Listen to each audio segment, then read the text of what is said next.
Hello बच्चों, मुझे उम्मीद है आप सभी अच्छे होंगे। मैं Akash from Learno hub, a free learning platform जहां पर आप सीख सकते हैं physics, chemistry, maths, biology absolutely for free only at learnohub.com।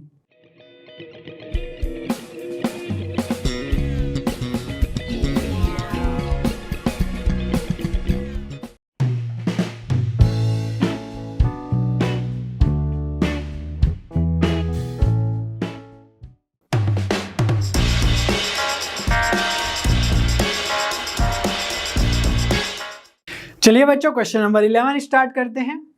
In a lottery a person chooses 6 different natural numbers at random from 1 to 20 and if these 6 numbers match with the 6 numbers already fixed by the lottery committee, he wins the prize.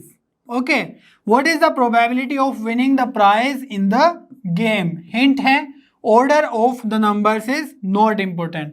तो किस order में number को हमने choose किया है वो important नहीं है। अगर लॉटरी में ऐसे हैं 2, 6, 8 है ना स्टार्टिंग के नंबर्स, और अगर हमने चूज कर लिया 8, 6, 2 तो वो भी हम जीत जाएंगे प्राइज। ठीक है, और इसमें जो 1 to 20 हमें नंबर्स चूज करने हैं। ठीक है, तो अगर मैं ए इवेंट मानूं विनिंग द प्राइज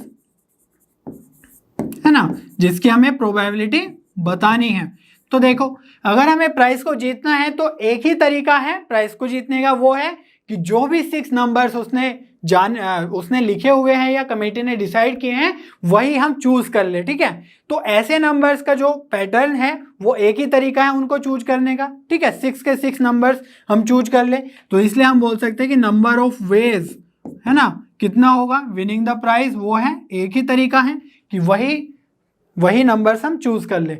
लेकिन जो टोटल नंबर्स होंगे सैंपल स्पेस में या उन 6 नंबर्स को चूज करना है उस मैन के द्वारा, है ना, जो मैन पर्सन चूज करेगा 6 नंबर्स फ्रॉम 1 to 20, तो वो कितने नंबर ऑफ वेज होंगे।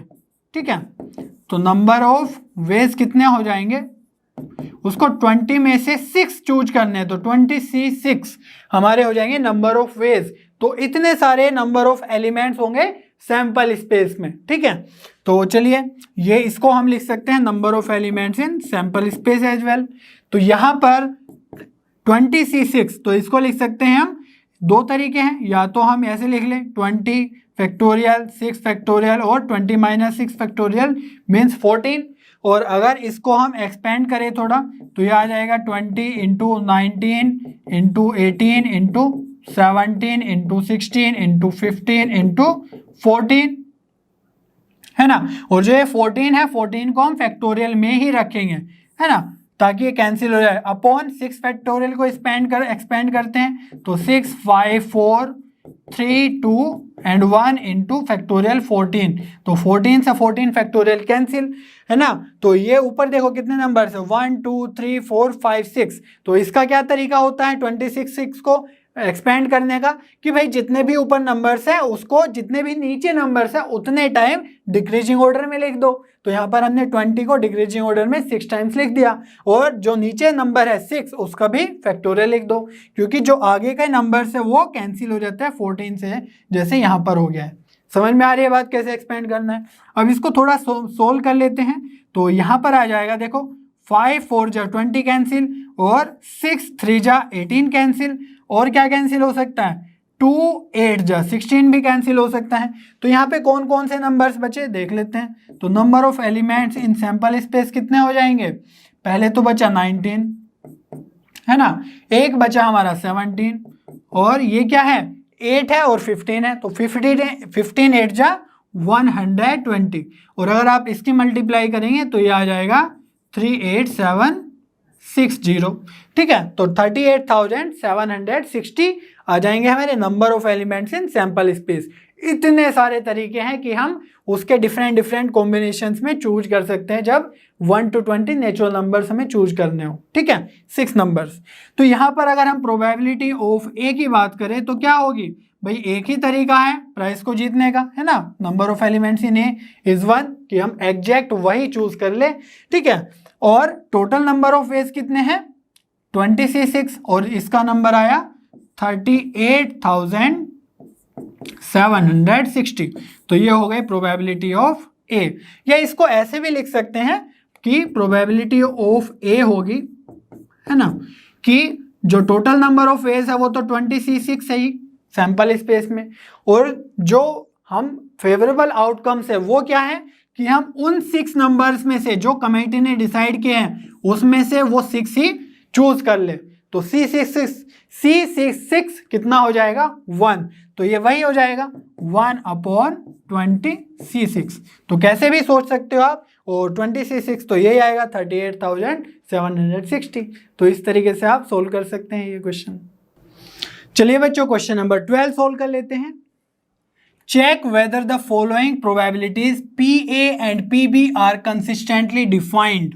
तो फर्स्ट पार्ट है PA equals to 0.5, 0.7 and PA intersection B is 0.6। तो यहाँ पर हम थोड़े से कंसेप्ट सीखेंगे। तो जब भी हम कंसिस्टेंटली डिफाइंड की बात करें तो इस केस में जैसे अगर हम सेट की बात करें, है ना, वेन डायग्राम से देखेंगे कि सपोज A सेट है और ये B सेट है, ओके। तो जो इनका कॉमन पार्ट है उसको क्या बोलते हैं हम, A इंटरसेक्शन B।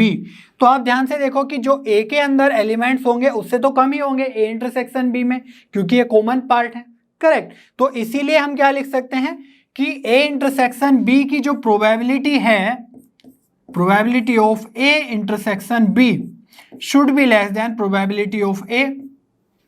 होनी चाहिए कि नहीं होनी चाहिए, क्योंकि इसके अंदर एलिमेंट्स क्या है, A से कम ही एलिमेंट्स है ना। तो ये तो हो गया हमारा फर्स्ट पार्ट, और इसी तरीके से probability of A intersection B should be less than probability of B, है ना, इससे भी कम होनी चाहिए।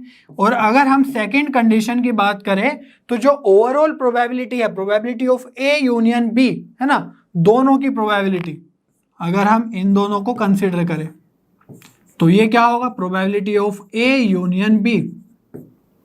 तो ये क्या होनी चाहिए, probability of A union B should be greater than probability of A, क्योंकि इसमें दोनों की प्रोबेबिलिटी, दोनों के एलिमेंट्स को हम इंक्लूड करके तब प्रोबेबिलिटी कैलकुलेट करें। तो ज्यादा नंबर ऑफ एलिमेंट्स होंगे मीन्स ज्यादा प्रोबेबिलिटी होगी, तो वो A से ज्यादा होनी चाहिए। सिमिलरली वो B से भी ज्यादा होनी चाहिए, ठीक है, तो प्रोबेबिलिटी ऑफ B से भी ज्यादा होनी चाहिए।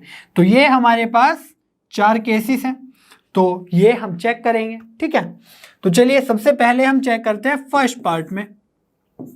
तो प्रोबेबिलिटी ऑफ A है हमारी 0.5, है ना, और यहां पर गिवन है probability of A intersection B is 6। तो probability of A intersection B is 0.6। तो ये क्या हो गया, इससे अगर हम ध्यान से देखें तो probability of A intersection B is greater than probability of A। तो यहां पर देखो probability of A intersection B should be less than probability of A, means जो कॉमन एलिमेंट्स है उन्हीं की प्रोबेबिलिटी ज्यादा बता दी है than the whole set A, ठीक है। तो ये क्या हो जाएगा, रॉन्ग हो जाएगा। तो ये एक ही कंडीशन अगर रॉन्ग हो गई तो सारा का सारा जो ये प्रोबेबिलिटी है, ये डिफाइंड है, ये इनकंसिस्टेंट हो जाएगा, ठीक है। तो ये हो गया हमारा इनकंसिस्टेंट। चलिए अब बात करते हैं हम सेकंड पार्ट की। तो सेकंड पार्ट में गिवन है probability of A 0.5, probability of B 0.4, probability of A union B 0.8। तो यहां पर अगर आप ध्यान से देखें तो probability of A union B is greater then, देखो 0.8 है तो ये 0.5 से तो बड़ा ही है, तो प्रोबेबिलिटी ऑफ A से बड़ा है, ठीक है, और probability of A union B is greater than probability of B, ठीक है। यहां पर भी 0.4 से भी 0.8 बड़ा ही है। तो ये तो केसेस हमारे सेटिस्फाई कर रहे हैं सेकंड वाले, बट अब हमें ये भी चेक करना है कि क्या ये भी सेटिस्फाई करेगा PA इंटरसेक्शन B। तो probability of A intersection B हमें अब फाइंड आउट करना है। तो उसके लिए फॉर्मूला क्या लगाएंगे हम, probability of A intersection B will be probability of A plus probability of B minus probability of A union B। आपने सेट थ्योरी में पढ़ा होगा कि A intersection B is number of elements in A, number of elements in B minus number of elements in A union B, ठीक है। तो उसी को अगर आप नंबर ऑफ सैंपल स्पेस से डिवाइड कर दो तो यही आ जाएगा, probability of A intersection B equals to PA PB PA union B, ठीक है, तो ये फॉर्मूला आपको याद रखना है। अगर कभी आपको पी ए यूनियन बी आपको कैलकुलेट करना है तो इसको इधर ले जाओ और इसको इधर ले जाओ, है ना, तो ये बन जाएगा probability of A union B equals to P A plus P B minus probability of A intersection B. ठीक है, तो ये दोनों फॉर्मूलाज आपको याद रखने हैं। तो अब हमारा जो मेन टास्क है वो है कि फर्स्ट फॉर्मूला से हम probability of A intersection B calculate करें और फिर कंपेयर करें कि क्या ये सेटिस्फाई कर रहा है कि नहीं कर रहे हैं ये सब। तो probability of A intersection B क्या होगा, पी ए, और पी ए क्या है यहाँ पर 0.5 है ना, और पी बी कितना है 0.4, और minus probability of A union B, तो ये है माइनस 0.8। तो probability of A intersection B क्या आ जाएगा, देखो 5 और 4 तो ये हो गया 0.9 और ये आ जाएगा 0.8 तो ये आ जाएगा 0.1। तो probability of A intersection B is 0.1। तो अब देख लेते हैं, तो probability of A intersection B अगर हम 0.1 को प्रोबेबिलिटी ऑफ ए से कंपेयर करें तो 0.1 0.5 से कम है, तो इसलिए हम लिख सकते हैं कि प्रोबेबिलिटी ऑफ ए से कम है। और probability of A intersection B क्या बी से भी कम है, यस 0.4 से 0.1 कम है, तो इसलिए हम लिख सकते हैं less than probability of B.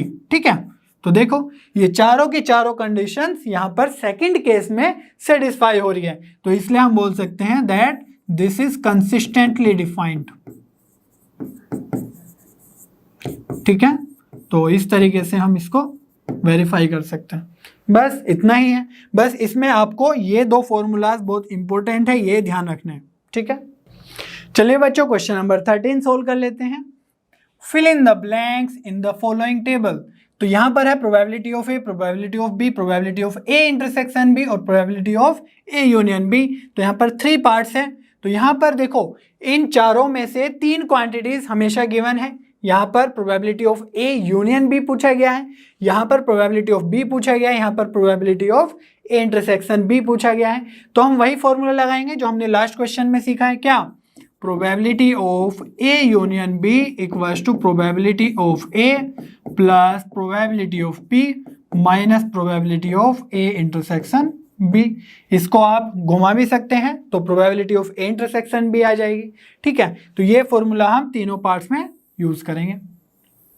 चलिए करते हैं। तो जो फर्स्ट पार्ट है, फर्स्ट पार्ट में हमसे पूछा गया probability of A union B, तो ये डायरेक्टली यूज कर लेंगे।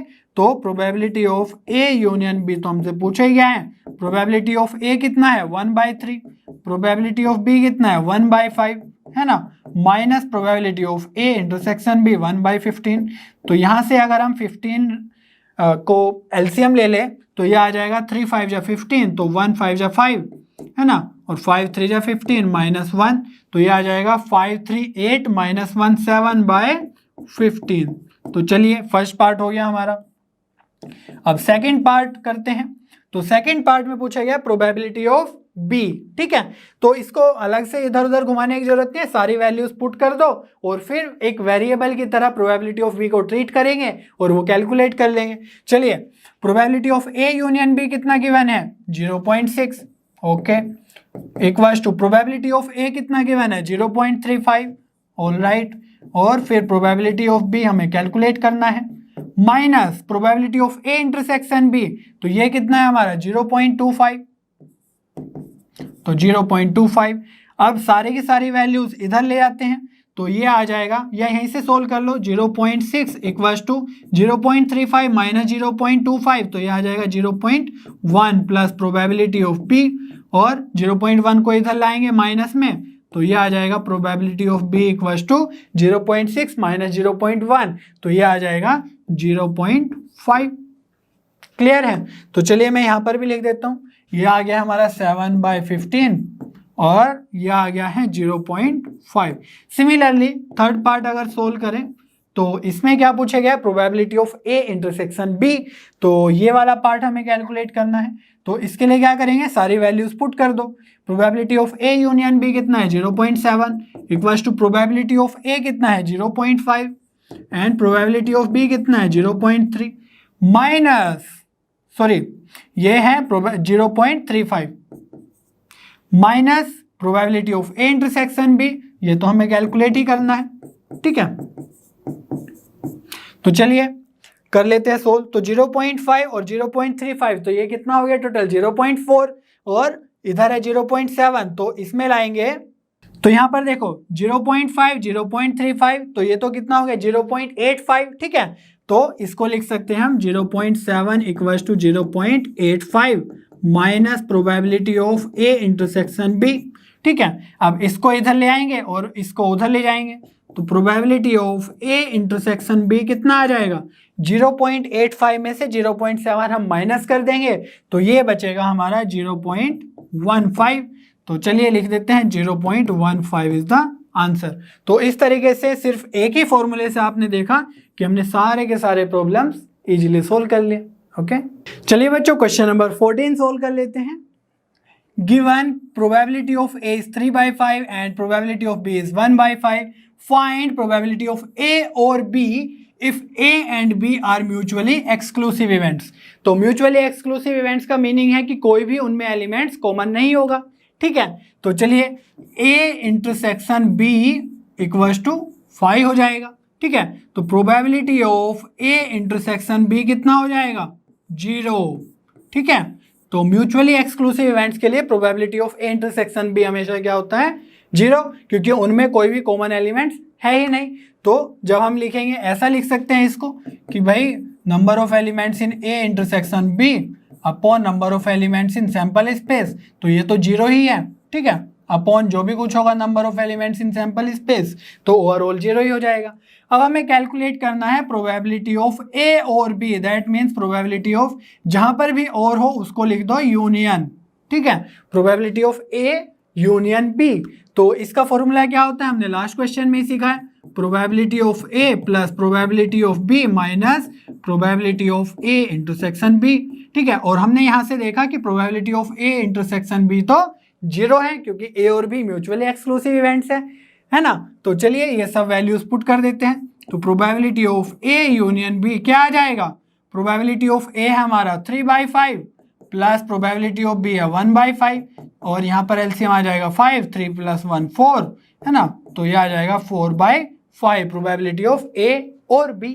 तो म्यूचुअली एक्सक्लूसिव इवेंट्स के लिए इंपॉर्टेंट है कि आप ध्यान रखें कि probability of A intersection B is always 0। Okay, चलिए बच्चों क्वेश्चन नंबर 15 सोल्व कर लेते हैं। If E and F are events such that probability of E is 1/4, probability of F is 1/2 and probability of E and F is 1/8, और इसको हम क्या लिख सकते हैं एंड के साथ है, तो probability of E intersection F is 1/8, ठीक है। फाइंड फर्स्ट पार्ट है probability of E और F, या इसी को लिख सकते हैं probability of E union F, ठीक है। तो ये हमें फाइंड आउट करना है, और ये सब तो हमें गिवन है, तो सिंपल फॉर्मूला लगा लेंगे हम क्या, probability of first part probability of E union F equals to probability of E plus probability of F minus probability of E intersection F. चलिए लिख लेते हैं सारी की सारी वैल्यूज। तो ये है 1/4, ये है 1/2 माइनस ये है 1/8। तो यहाँ पर 8 एलसीएम ले लेंगे, तो 4 2 जा 8, 2 4 जा 8 माइनस 1, तो ये आ जाएगा 5/8। तो फर्स्ट पार्ट तो हमारा बहुत ही इजीली हो गया है। अब सेकंड पार्ट देख लेते हैं। इसमें बोल रहा है probability of not E and note F. तो ये थोड़ा सा कॉम्प्लिकेटेड है, वैसे भी कॉम्प्लिकेटेड नहीं है बट थोड़ा कंसेप्ट सीखना है। तो probability of not E that means E complement and F complement, है ना, नोट एफ है। तो इसको कैसे सोल्व करें, अब प्रॉब्लम है। तो अब देखो यहां पर हम दो कंसेप्ट सीखेंगे। आपने पढ़ा होगा सेट थ्योरी में आपने पढ़ा होगा डी मॉर्गन्स लॉ, ठीक है। तो डी मॉर्गन्स लॉ क्या बोलता है कि अगर E complement union F complement है तो उसको लिख सकते हैं हम E इंटरसेक्शन F का कॉम्प्लीमेंट, और अगर E complement intersection F complement है तो उसको लिख सकते हैं हम E यूनियन F कॉम्प्लीमेंट। तो जो बीच के साइन है वो चेंज हो जाते हैं, यूनियन हो गया इंटरसेक्शन और इंटरसेक्शन हो गया यूनियन, और जो कॉम्प्लीमेंट्स है वो आ जाएंगे बाहर, ठीक है। तो इसी तरीके से हम प्रोबेबिलिटी में भी इनको यूज कर सकते हैं। अगर इनको सैंपल स्पेस से डिवाइड कर दे, number of elements in sample space, तो हमारी प्रोबेबिलिटी आ जाएगी। तो क्या होगा, probability of E intersection union F dash equals to होगा probability of E intersection F complement, और similarly probability of E complement intersection F complement will be probability of E union F का complement. तो ये दोनों formulas आपको याद रखने हैं, बहुत काम आएंगे आपको, ठीक है। तो यहां पर क्या है, ई इंटरसेक्शन एफ है ना कॉम्प्लीमेंट के साथ, तो ये सेकंड वाला यूज कर लेंगे। तो probability of E union F का कॉम्प्लीमेंट। अब देखो हमें किसकी प्रोबेबिलिटी बतानी है, ई यूनियन एफ, कोई भी मान लो इवेंट है और उसका कॉम्प्लीमेंट की प्रोबेबिलिटी बतानी है, ठीक है। तो हमने अभी बताया था probability of A dash, probability of A complement क्या होता है, 1 माइनस प्रोबेबिलिटी ऑफ ए। तो इसको हम लिख सकते हैं 1 minus probability of E union F. समझ में आई बात। तो जब भी हम किसी कॉम्प्लीमेंट की प्रोबेबिलिटी की बात करते हैं तो टोटल प्रोबेबिलिटी मींस 1 में से उसकी प्रोबेबिलिटी माइनस कर दो। तो यहां पर देखो ई यूनियन एफ तो हमने अभी कैलकुलेट किया 5/8, तो ये आ जाएगा आपका 1 माइनस 5/8, और सोल्व करेंगे तो ये आ जाएगा 3/8, ठीक है। बस मेन जो इंपॉर्टेंट चीज है वो आपको ये ध्यान रखनी है यहाँ पर, ठीक है। तो बहुत सारे क्वेश्चन इस पे पूछे जाते हैं ऐसे ही, ओके। चलिए बच्चों क्वेश्चन नंबर 16 सोल्व कर लेते हैं। Events E and F are such that probability of not E or not F equals to 0.25. State whether E and F are mutually exclusive. तो म्यूचुअली एक्सक्लूसिव कब होते हैं, जब probability of A intersection B, या जैसे यहाँ पर E और एफ है तो E intersection F equals to 0 हो, ठीक है। तो प्रोबेबिलिटी 0 दोनों की इंटरसेक्शन की, तो हम बोल देंगे कि म्यूचुअली एक्सक्लूसिव है। जो यहाँ पर इंफॉर्मेशन गिवन है उसको थोड़ा प्रोसेस करते हैं। तो probability of not E, that means E complement और यूनियन आएगा एफ कॉम्प्लीमेंट, है ना, नॉट एफ इक्वल्स टू 0.25। तो लास्ट क्वेश्चन में भी हमने बताया है कि जब भी ऐसा हो ई डैश या E complement union F complement, तो इसको लिख सकते हैं प्रोबेबिलिटी ऑफ ई, बीच का साइन चेंज कर दो, इंटरसेक्शन लगा दो एफ और बाहर पे कॉम्प्लीमेंट लगा दो, तो ये आ जाएगा 0.25, इधर तो सेम ही रहेगा। अब इसको क्या लिख सकते हैं, इसको लिख सकते हैं हम 1 minus probability of E intersection F, है ना, कॉम्प्लीमेंट की प्रोबेबिलिटी चाहिए तो 1 माइनस उसकी प्रोबेबिलिटी, तो ये आ जाएगा 0.25। इसको इधर ले जाओ और इसको इधर, तो ये आ जाएगा 1 minus 0.25 equals to probability of E intersection F, तो ये आ गया है 0.75 equals to probability of E intersection F. तो ये हमारा आंसर हो गया है। बट यहाँ पर हमें बताना था कि म्यूचुअली एक्सक्लूसिव है या नहीं है, तो नो, ये म्यूचुअली एक्सक्लूसिव नहीं है, क्योंकि probability is coming, something is coming. अगर 0 आती तो हम बोल देते कि म्यूचुअली एक्सक्लूसिव है, बट यहाँ पर नॉट म्यूचुअली एक्सक्लूसिव, ठीक है। तो बस इतना ही करना है, ओके। चलिए बच्चों क्वेश्चन नंबर 17 सोल्व करते हैं। A and B are events such that probability of A is 0.42, probability of B is 0.48 and probability of A and B is 0.16. Determine, first part है probability of not A, probability of not B and third part है probability of A और B। तो simple हम concept लगाएंगे इसमें। चलिए first part में क्या है, probability of not A, और नोट ए को क्या लिखते हैं, ए कॉम्प्लीमेंट, तो इसकी प्रोबेबिलिटी क्या हो जाएगी 1 माइनस प्रोबेबिलिटी ऑफ ए, ठीक है। तो 1 माइनस प्रोबेबिलिटी ऑफ ए, तो वो कितनी है 1 माइनस 0.42। तो चलिए इसमें से अगर हम इसको माइनस करेंगे 1 माइनस 0.42, तो ये आ जाएगा 0.58। अब अगर हम सेकेंड पार्ट की बात करें तो इसमें बोला गया है probability of not B, that means complement of B, तो 1 minus probability of B. Simple है, जल्दी से कर लेते हैं। तो 1 माइनस 0.48, तो ये आ जाएगा आपका 0.52। चलिए थर्ड पार्ट कर लेते हैं। तो थर्ड पार्ट में है प्रोबेबिलिटी ऑफ ए और बी, तो जब भी और हो तो उसमें हम यूनियन लगा लेते हैं, तो probability of A union B, ठीक है। और क्या क्या गिवन है, अब देखो यहाँ पर है probability of A and B, that means and है तो इंटरसेक्शन आएगा, probability of A intersection B 0.16। ठीक है, तो इसका फॉर्मूला हमने सीखा ही है पिछले क्वेश्चंस में, तो हम लिख सकते हैं probability of A plus probability of B minus probability of A intersection B. चलिए प्रोबेबिलिटी ऑफ ए क्या है 0.42, ठीक है, प्लस प्रोबेबिलिटी ऑफ बी क्या है 0.48 minus probability of A intersection B 0.16। ठीक है, बस इसको अब थोड़ा ऐड कर लेते हैं और ये माइनस कर देते हैं, तो ये आ जाएगा 8 2 10 है ना, और 4 4, तो ये आ जाएगा हमारा 0.9 माइनस 0.16, तो यहाँ से कितना आ जाएगा 4 और ये आ जाएगा 7, तो 0.74। ठीक है, तो ये थर्ड पार्ट की प्रोबेबिलिटी आ गई। सिर्फ सारे के सारे फॉर्मूला बेस्ड हैं, बहुत इजी क्वेश्चन है। ओके, चलिए बच्चों क्वेश्चन नंबर 18 सोल्व कर लेते हैं। In class 11 of a school, 40% of the students study mathematics and 30% study biology. 10% of the class study both mathematics and biology. If a student is selected at random from the class, find the probability that he will be studying mathematics or biology. तो ये simple word problem है, basic ही question है, बस इसमें से हमें check करना है कि क्या क्या चीजें हमें चाहिए और क्या कैलकुलेट करना है। ठीक है, तो यहाँ पर गिवन है कि 40% of the student study mathematics, तो अगर मैं मैथमेटिक्स को m से रिप्रेजेंट करूं, है ना, तो टोटल स्टूडेंट्स कितने हो गए 100% ही रहते हैं, तो probability of mathematics students which are studying mathematics, उनको क्या लिख सकते हैं 40%। ठीक है, सिंपल ऐसे लिख लो, तो यह आ जाएगा 0.4, और जो बायोलॉजी पढ़ते हैं वो क्या आ जाएगा 30% बायोलॉजी पढ़ते हैं। ठीक है, तो ये आ जाएगा 0.3, और एक और इंफॉर्मेशन है कि 10% study both mathematics and biology, तो जब भी एंड है तो इंटरसेक्शन आ जाएगा। ठीक है, तो 10% पढ़ते हैं, दैट मीन्स ये आ जाएगा 0.1। इतना क्लियर है। अब जो पूछा गया है वो बता देते हैं, मैथमेटिक्स और बायोलॉजी पढ़ने वाले स्टूडेंट्स, तो वो आ जाएगा probability of m union b।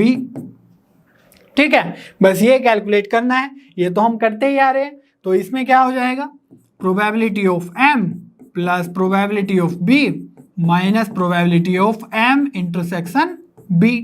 चलिए वैल्यूज पुट कर देते हैं, तो प्रोबेबिलिटी ऑफ m है 0.4 प्लस 0.3 माइनस 0.1, तो ये आ जाएगा 0.7 माइनस 0.1, तो ये आ जाएगा 0.6। दैट मीन्स इसको हम और क्या लिख सकते हैं 60/100 या 60%, है ना। तो पूछा गया था कि प्रोबेबिलिटी कितनी है, लेकिन अगर हम ऐसे ही बोल सकते हैं कि 60% स्टूडेंट्स स्टडी मैथमेटिक्स और बायोलॉजी। ठीक है, तो कितना इजी था क्वेश्चन। ओके, चलिए बच्चों क्वेश्चन नंबर 19 सोल्व कर लेते हैं। In an entrance test that is graded on the basis of 2 examinations, the probability of a randomly chosen student passing the first examination is 0.8 and the probability of passing the second examination is 0.7. The probability of passing at least one of them is 0.95. What is the probability of passing both the exams? ठीक है, तो मैं assume कर रहा हूं कि जो first exam को पास करने का जो इवेंट है उसको मैं 1 से रिप्रेजेंट कर रहा हूं, सिंपल है ना। तो प्रोबेबिलिटी ऑफ 1 क्या हो जाएगी, है ना, probability of passing first exam is 0.8 and probability of passing second exam is 0.7, और यहां पर गिवन है probability of passing at least one of them. At least one of them का क्या मीनिंग है, या तो फर्स्ट पास कर दिया या सेकंड पास कर दिया, और दोनों भी पास कर दिया तो भी चलेगा। तो एटलीस्ट के केस में जब 1 और 2 और दोनों भी हो तो हम लिख देंगे 1 यूनियन 2, तो इसकी प्रोबेबिलिटी क्या है 0.95, और पूछा गया है what is the probability of passing both, that means 1 and 2 दोनों पास करने हैं, तो उसकी प्रोबेबिलिटी क्या होगी, तो उसकी प्रोबेबिलिटी हो जाएगी 1 and इंटरसेक्शन 2। तो चलिए इसका फॉर्मूला क्या हो जाएगा, probability of 1 plus probability of 2 minus probability of 1 और 2। बस तो सारे के सारे वैल्यूज पुट कर देते हैं, आंसर आ जाएगा 0.8, ये है 0.7 माइनस ये है 0.95। चलिए सोल्व कर लेते हैं। तो 0.7 माइनस 0.95 तो ये बचेगा माइनस 0.25, ठीक है, और ये माइनस करेंगे तो ये आ जाएगा 0.55। तो ये हमारा आंसर आ जाएगा that passing both the examinations is 0.55। Okay, चलिए बच्चों क्वेश्चन नंबर 20 सोल्व कर लेते हैं। The probability that the student will pass the final examination in both Hindi and English and Hindi is 0.5 and the probability of passing neither is 0.1. If the probability of passing the English examination is 0.75, what is the probability of passing the Hindi examination?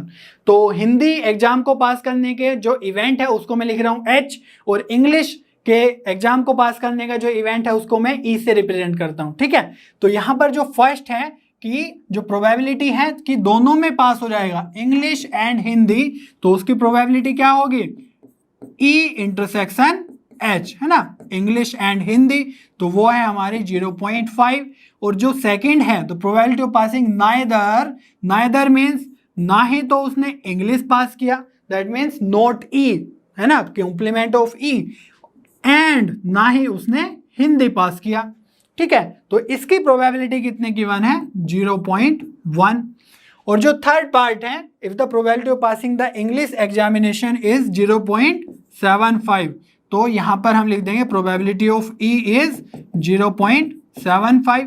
तो हमें find out करना है probability of H, ठीक है, तो ये हमें find out करना है। इसके लिए अब देखो ये तो हमारा सिंपल है और ये भी हमारा स्ट्रेट फॉरवर्ड है, बट इसको थोड़ा सा हम सोल्व कर लेते हैं। तो ये क्या हो जाएगा, हमने अभी बताया था कुछ क्वेश्चंस पहले कि अगर कॉम्प्लीमेंट है और बीच में इंटरसेक्शन है तो इसको लिख सकते हैं प्रोबेबिलिटी ऑफ E, साइन को चेंज कर देंगे, यूनियन बना देंगे H और बाहर कॉम्प्लीमेंट, ठीक है। तो ये आपको ध्यान रखना है, इक्वल्स टू कितना है 0.1। अब यहां से देखो इसको क्या लिख सकते हैं 1 minus probability of E union H, है ना, तो 0.1 ये भी हमने सीख लिया है। तो इसको इधर ले जाओ और इसको इधर, तो ये हो जाएगा 1 minus 0.1 equals to probability of E union H। तो probability of E union H कितना आ जाएगा 0.9। इतना क्लियर है। तो हमारे पास यूनियन भी आ गया, इंटरसेक्शन भी आ गया, प्रोबेबिलिटी ऑफ E भी है, तो प्रोबेबिलिटी ऑफ H क्या प्रॉब्लम हो रही है ना। तो यहां से हम कर सकते हैं प्रोबेबिलिटी ऑफ कोई सा भी लगा दो, E इंटरसेक्शन H लगा दो, तो ये क्या हो जाएगा probability of E plus probability of H minus probability of E union H। अगर यहाँ पर probability of E union H लिखते तो probability of E intersection H बाद में आ जाता, है ना, एक ही बात है। तो यहाँ पर आ जाएगा 0.5, प्रोबेबिलिटी ऑफ E कितना है 0.75, प्रोबेबिलिटी ऑफ H तो हमें कैलकुलेट ही करना है, minus probability of E union H हमने अभी कैलकुलेट ही किया है 0.9, ठीक है। चलिए सोल्व करते हैं। तो ये इधर आके ऐड हो जाएगा, तो 0.5 प्लस 0.9 हो जाएगा, माइनस ये रहेगा 0.75 equals to probability of H। तो इसको सोल्व करना है, तो इसके लिए क्या करेंगे 0.5 और ये प्लस है ये माइनस है, तो यहाँ से बचेगा 0.15, है ना, 0.75 है ये, तो यहाँ से आ जाएगा प्रोबेबिलिटी ऑफ H। तो इसको ऐड करेंगे तो 0.65 equals to probability of H। बस इतना ही करना था।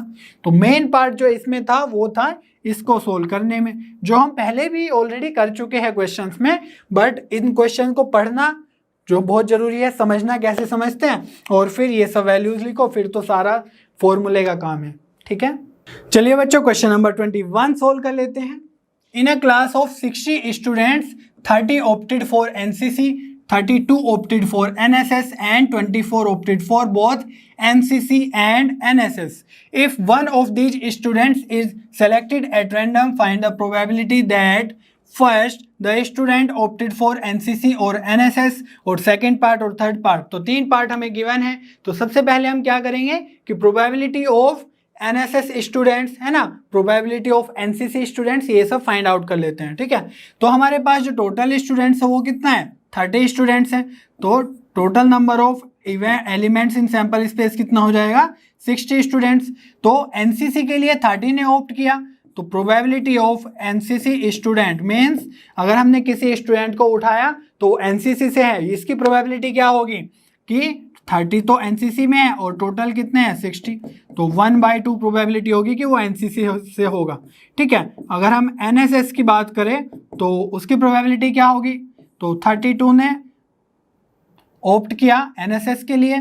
ठीक है, और आउट ऑफ 60, तो ये कितना आ जाएगा हमारा, अगर हम 4 से डिवाइड कर दे तो ये आ जाएगा 4 8 जा 32 और ये 15।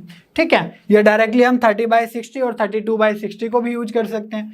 और यहाँ पर गिवन है 24 ऑप्टेड फॉर बोथ, तो दोनों के लिए कितनों ने ऑप्ट किया, एनसीसी एंड, है ना, इंटरसेक्शन एनएसएस, तो कितनों ने ऑप्ट किया, 24 ने, तो 24/60 हो जाएगा एनसीसी इंटरसेक्शन एनएसएस। ठीक है, ये तो हो गई हमारी क्वेश्चन की इंफॉर्मेशन। अब बात करते हैं हम फर्स्ट पार्ट की। तो फर्स्ट पार्ट में क्या बोला गया है, the student opted for NCC और एनएसएस, तो probability of NCC union NSS, तो ये हमें कैलकुलेट करना है फर्स्ट पार्ट में। तो सिंपल है, फॉर्मूला लगा देंगे, है ना। तो क्या होगा, probability of NCC plus probability of NSS minus probability of NCC. अब यूनियन कैलकुलेट करना है तो इंटरसेक्शन, है ना, एनएसएस। तो ये सारी वैल्यूज हम पुट कर देंगे यहाँ से। ओके, तो चलिए करते हैं। प्रोबेबिलिटी ऑफ एनसीसी कितना है, 30/60, है ना। प्रोबेबिलिटी ऑफ एनएसएस कितना है, 32/60 minus probability of NCC intersection NSS कितना है, 24/60। तो चलिए इनको अगर हम सोल्व करें तो ये आ जाएगा, यहीं से कितना आएगा, एलसीएम तो 60 ही रहेगा, तो यहाँ पर ये आएगा 32 - 24, तो 8 बचेगा और ये आ जाएगा 38 है ना 60। तो यहाँ से अगर 2 से ऊपर नीचे डिवाइड करेंगे तो 19/30। ठीक है, तो ये तो हो गया हमारा फर्स्ट पार्ट। अब अगर हम सेकेंड पार्ट की बात करें तो ये है the student has opted neither NCC nor NSS. तो यहाँ पर है दैट ना ही तो उसने एनसीसी किया मीन्स कॉम्प्लीमेंट, ना ही उसने एनएसएस ज्वाइन किया। ठीक है, तो दोनों पे कॉम्प्लीमेंट है और बीच में इंटरसेक्शन, ना तो उसने वो किया ना उसने वो किया। तो यहाँ से हम लिख सकते हैं, इंटरसेक्शन को यूनियन बना देते हैं, तो एनसीसी यूनियन एनएसएस, है ना, और बाहर कॉम्प्लीमेंट। ये तो हम लास्ट क्वेश्चन में भी किए थे, करते ही आ रहे हैं। तो यहाँ से इसको और क्या लिख सकते हैं, 1 minus probability of NCC union NSS. ठीक है, तो 1 minus probability of NCC minus NSS, ये तो हमने अभी कैलकुलेट किया है ना, 19/30। तो चलिए इसको लिख देते हैं, ये सोल्व करेंगे तो आपका आ जाएगा 11/30। ठीक है, अब करते हैं हम थर्ड पार्ट को सोल्व। तो थर्ड पार्ट में यहाँ पे सोल्व कर लेता हूँ। तो थर्ड पार्ट में बोला गया the student has opted NSS but not NCC.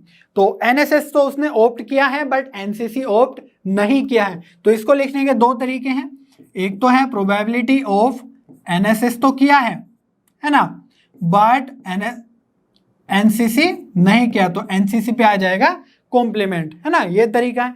और एक तरीका है इसी को थोड़ा सिंप्लीफाई करके लिखने का कि probability of NSS minus probability of NCC complement. समझ में आ रही है बात? तो इसको हम लिख सकते हैं प्रोबेबिलिटी ऑफ एनएसएस, है ना, minus probability of NSS intersection NCC. ठीक है, तो ये हमारा होता है probability of NSS intersection NCC dash को लिखने का तरीका। ठीक है, तो probability of NSS means NSS तो उसने ऑप्ट किया है लेकिन उसमें से जो एनसीसी नहीं किया है। ठीक है, इसको अगर समझना है आपको तो मैं वेन डायग्राम से थोड़ा सा आपको एक्सप्लेन कर देता हूँ। ठीक है, सपोज ये एक सेट है और ये भी एक सेट है, ये हमारा एनसीसी का सेट है और ये एक एनएसएस का सेट है। ठीक है, तो जो इसमें ये वाला पार्ट है कॉमन पार्ट, तो ये क्या हो जाएगा, एनसीसी इंटरसेक्शन एनएसएस। ठीक है, ये तो आपने पढ़ा ही होगा सेट थ्योरी में। तो अगर हम बात करें कि एनएसएस तो है ना, बट एनसीसी नहीं है, दैट मीन्स एनएसएस तो ये पूरा है ना, पूरा का पूरा एनएसएस है, लेकिन एनसीसी वाले पार्ट्स जो इसमें भी है वो हम माइनस कर देंगे। दैट मीन्स एनएसएस की प्रोबेबिलिटी तो हम लिखेंगे माइनस, उसमें से क्या ऐड कर माइनस कर देंगे, इस पार्ट की प्रोबेबिलिटी जो दोनों का कॉमन है, क्योंकि उसने एनसीसी ज्वाइन नहीं किया है। ठीक है, तो हम इंटरसेक्शन वाला पार्ट माइनस कर देंगे। तो प्रोबेबिलिटी ऑफ एनएसएस क्या हो जाएगा यहाँ से, वो तो हमें गिवन ही है या हमने कैलकुलेट ही करी थी, 32/60। ठीक है, minus probability of NSS intersection NCC, तो ये भी हमने कैलकुलेट कर ली थी, तो ये थी हमारी 24/60। तो यहाँ से एलसीएम लेंगे 60, तो ये आ जाएगा 8/60, या अगर 4 से ऊपर नीचे डिवाइड करें तो 2/15 हमारा आंसर आ जाएगा। ठीक है, आपको ये यहाँ से यहाँ पर जो आ रहा है इसको समझने के लिए यहाँ से थोड़ा समझना होगा और फिर क्वेश्चन आसान। ठीक है, चलिए बच्चों मिसलेनियस एक्सरसाइज का क्वेश्चन नंबर 1 सोल्व करते हैं। अ box contains 10 red marbles, 20 blue marbles and 30 green marbles. 5 marbles are drawn from the box. What is the probability that all will be blue and second part is at least one will be green. तो चलिए एक box बना लेते हैं सबसे पहले। तो इस बॉक्स के अंदर हम क्या डालेंगे, मार्बल्स डालेंगे। तो हमारे पास है 10 red marbles, all right, 20 blue marbles, okay, and 30 green marbles. ठीक है, तो जो टोटल मार्बल्स हो गए means total balls in marbles इन, है ना, बॉक्स के अंदर, तो वही सैंपल स्पेस में एलिमेंट्स हो जाएंगे। तो वो कितने हैं देखो, 30, 20 और 10, तो 60। ठीक है, और फर्स्ट पार्ट में अगर हम बात करें तो क्या बोल रहा है, ऑल विल बी ब्लू, और कितनी बॉल्स हमें निकालनी है, 5 मार्बल्स आर ड्रॉन। ठीक है, तो 5 मार्बल्स आर ड्रॉन। तो अगर हम इवेंट मान लें कि हमें ब्लू बॉल्स निकालनी है, ठीक है, तो कितने नंबर ऑफ वेज होंगे इसमें वो लगाना होगा। तो 20 में से हमें 5 बॉल्स निकालनी है, तो वो जो 5 बॉल्स है वो बी से आनी चाहिए, ब्लू से आनी चाहिए। समझ में आ रही है बात। तो जो टोटल अगर हम प्रोबेबिलिटी ऑफ ब्लू लिखे, है ना, तो जो टोटल नंबर ऑफ वेज होंगे, है ना, 60 में से हम 5 बॉल निकालेंगे, तो वो तो हो गए हमारे टोटल नंबर ऑफ वेज। तो 60C5, है ना, 5 मार्बल्स निकालना है आउट ऑफ दिस 60। और जो फेवरेबल हो गए, फेवरेबल क्या है कि भाई वो 20 में से आना चाहिए, तो इसको लिख सकते हैं हम favourable number of ways 20C5। ठीक है, तो 20 में से आना चाहिए और टोटल तो 60 में से आ जाए। ऐसे ही हम सेकंड पार्ट कर सकते हैं, इसको इतना ही रखना है ना, सोल्व भी करेंगे तो काफी बड़ा नंबर आ जाएगा, इतने पे भी आपको मार्क्स मिलेंगे पूरे। एटलीस्ट 1 विल बी ग्रीन, तो अगर हम लिखे probability of at least 1 is green, तो 5 में से जब हम निकाल रहे हैं या ड्रॉ कर रहे हैं तो कम से कम एक तो ग्रीन होना चाहिए। ठीक है, या इसको हम ऐसे भी लिख सकते हैं कि 1 माइनस कोई भी ग्रीन ना आए। ठीक है, तो प्रोबेबिलिटी ऑफ नो ग्रीन, तो ग्रीन में से कोई ना आए और रेड और ब्लू में से कोई भी आ सकता है। समझ में आ रही है बात। तो प्रोबेबिलिटी ऑफ एटलीस्ट 1 ग्रीन को हम लिख सकते हैं 1 माइनस नो ग्रीन। ठीक है, एटलीस्ट 1 का मीनिंग क्या है, 1 आए, 2 आए, 3 आए, 4 आए, है ना। और अगर हम नो ग्रीन मीन्स कोई भी 0 ग्रीन को माइनस कर दे 1 से, तो सेम ही बात रहेगी। तो 1 माइनस, या फिर यहां पर हम क्या लिख सकते हैं, नो ग्रीन की जगह हम कंसिडर कर सकते हैं कि रेड और ब्लू में से आ जाए, है ना, रेड और ब्लू में से। तो यहां पर क्या लिखेंगे, 60 में से C5, total number of ways तो ये हो गए 60C5, और रेड और ब्लू निकालने का तरीका कितने हैं, इन 30 बॉल्स में से कोई भी 5 आ जाए, तो हम लिख सकते हैं 30C5। इतना क्लियर है। तो 1 माइनस 30C5 अपॉन 60C5, तो इस तरीके से आप सोल्व कर सकते हैं। ओके, चलिए बच्चों क्वेश्चन नंबर 2 सोल्व कर लेते हैं। 4 cards are drawn from a well shuffled deck of 52 cards.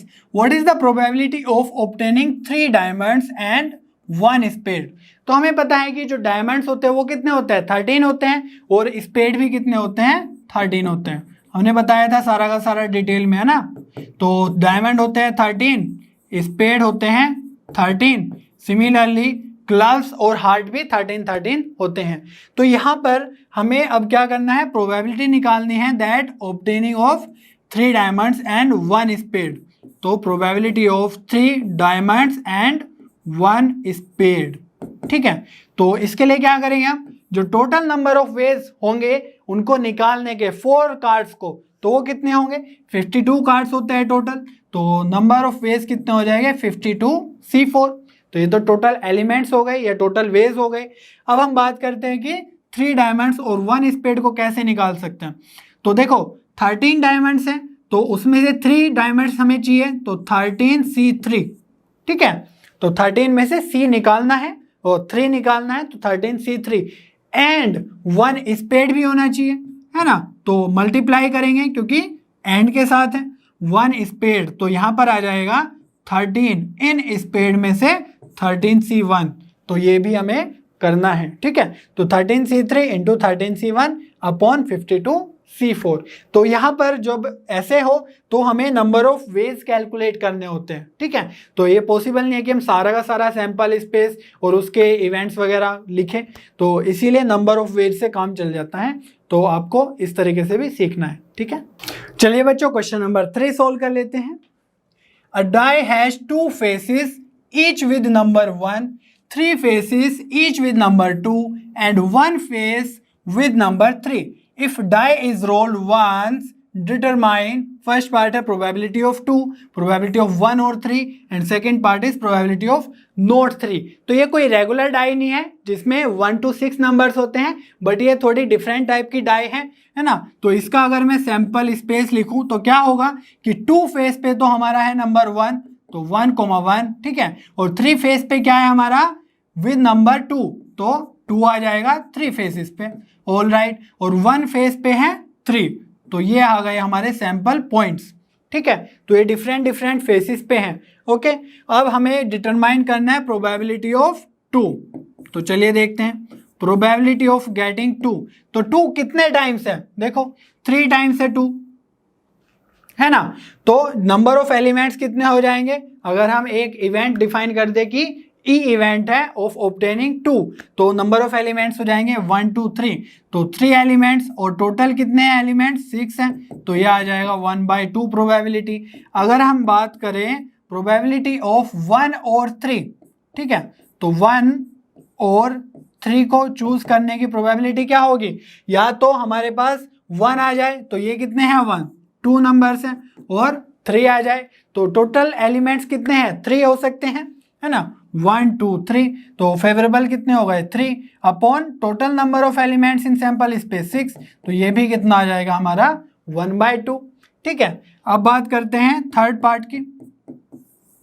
तो ये क्या है, probability of not 3। Not 3 means 3 नहीं आना चाहिए, 3 के अलावा कुछ भी आ सकता है। तो यहाँ पर देखो 3 तो एक ही नंबर है, बट यहाँ पर 1 2 3 4 5, तो 5 नंबर्स आ सकते हैं, मीन्स फेवरेबल है ना 5 नंबर्स, तो 1 1 2 2 2 ये आ सकते हैं, तो 5/6 आ जाएगा प्रोबेबिलिटी ऑफ नॉट 3, ठीक है। तो ये मैंने थोड़ा जल्दी कर लिया, आप अच्छे से इवेंट को डिजाइन करके फिर उसकी प्रोबेबिलिटी, उसमें जो एलिमेंट्स होंगे, नंबर ऑफ एलिमेंट्स, वो सब आप अच्छे से कर सकते हैं, ठीक है। चलिए बच्चों क्वेश्चन नंबर 4 सोल्व कर लेते हैं।